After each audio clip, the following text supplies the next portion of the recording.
Bonjour à tous, je m'appelle Giulio Calegari, je suis le réalisateur du court-métrage de comédie Eratum. Eratum, c'est l'histoire de Florence, une archéologue qui découvre l'inscription «Sa mère la pute» sur une fresque gallo-romaine, alors qu'elle est en train de l'excaver. Et quand elle découvre que ça date vraiment de l'époque romaine, sa rationalité est mise à rude épreuve.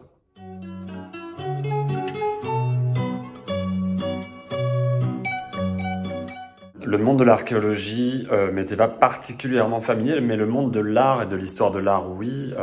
J'ai une mère qui est restauratrice de peinture, qui a régulièrement, en restaurant des peintures de la Renaissance, eu à affronter des mystères, affronter des anachronismes, affronter des questions à résoudre. Alors souvent, il les trouve, mais parfois il faut accepter le mystère. Après, pour ce film, j'ai rencontré des archéologues et je me suis intéressé à l'archéologie en particulier. Et c'était un univers que je trouvais plus cinégénique. Déjà, il se passe en extérieur, il y a ces sites de fouilles qui sont des décors assez chouettes à imaginer. Là où la restauration de peinture se passe dans des ateliers assez sombres.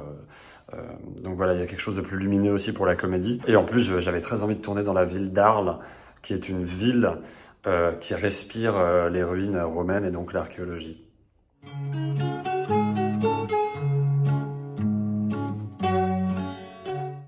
Je trouve qu'on vit dans un monde où on a du mal à accepter le mystère, à dire « je ne sais pas ». Surtout, on l'a vu ces dernières années avec le contexte sanitaire où tout le monde avait besoin d'avoir une théorie sur tout. Tout le monde veut savoir et même croit savoir mieux que les spécialistes, mieux que les médecins. Et on préfère du coup croire à des théories de plus en plus farfelues, complotistes, religieuses. Et moi-même dans le scénario, je laisse le mystère. Je ne donne pas de réponse. C'est un scénario un peu thérapeutique parce que j'ai moi-même du mal à dire je ne sais pas. Et l'écriture de ce film m'a permis d'affronter cette problématique.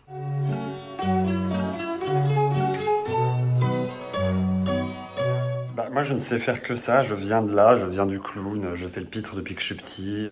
J'étais animateur à la radio où je faisais des sketchs. Puis j'étais auteur pour Canal+, où j'écrivais des blagues pour des émissions de télé, pour Le Grand Journal, pour les Césars. J'ai toujours eu besoin d'affronter les choses avec la comédie, d'affronter ces angoisses, mes angoisses et ces sujets anxiogènes. Là, je suis en train d'écrire une comédie sur la lutte écologique. C'est un sujet qui me tient très à cœur et c'est pas de la légèreté. J'ai besoin de le traiter comme ça. Ça me permet d'affronter ces sujets-là avec un recul comique qui me permet d'y avoir accès plus facilement. Une bonne comédie, c'est plus difficile à écrire qu'un bon drame, parce que le drame est assez universel.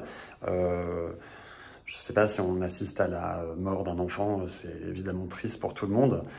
En revanche, le rire, c'est très personnel, ça touche pas forcément au cœur, ça touche à quelque chose d'un peu animal, ça touche à l'intelligence, ça touche à son histoire particulière et des choses qui font rire des gens et absolument pas rire d'autres. Donc c'est beaucoup plus difficile, je trouve, de faire une comédie populaire qui parle à tout le monde.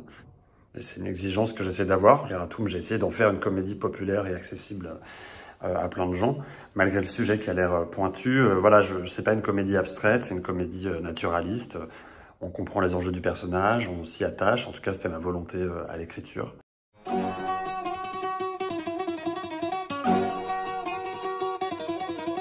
Ouais, Eratum a eu la chance de beaucoup tourner dans les festivals, de recevoir de nombreux prix, souvent des prix du public, ce qui me touche beaucoup, parce que, encore une fois, la comédie, ça se regarde en public. Pour moi, c'était très important cette vie en festival, parce que quand on est en salle de montage avec une comédie, au bout de du 120e visionnage, ça nous fait plus beaucoup rire avec ma monteuse Géraldine, on était là genre, voilà. Et en fait, la salle pour la comédie, c'est génial. Parce qu'autant, je pense qu'on peut être ému par un drame quand on le regarde seul chez soi. Autant une comédie, je trouve que le rire est tellement communicatif que moi, ça a été une bénédiction de pouvoir montrer Eratum à des salles remplies où des scènes pas forcément drôles. Il suffisait qu'il y ait quelqu'un qui rigole et qui emporte tout le monde. Cette récompense, ça a été de voir tous ces rires du public. Et ça m'a conforté et donné beaucoup de force pour la suite.